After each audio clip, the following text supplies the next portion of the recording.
चला आज बनवूयात सगळ्यांच्या आवडीची साबुदाणा खिचडी। त्यासाठी कढईमध्ये 2 चमचे तेल टाकले। तेल चांगले कडकडीत गरम झाले की त्यामध्ये थोडंसं जिरं,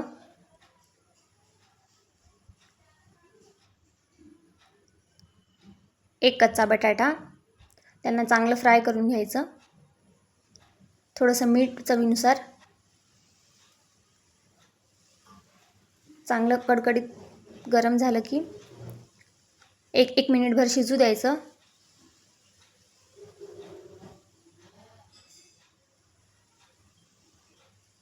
त्यामध्ये थोड्याशा मिरच्या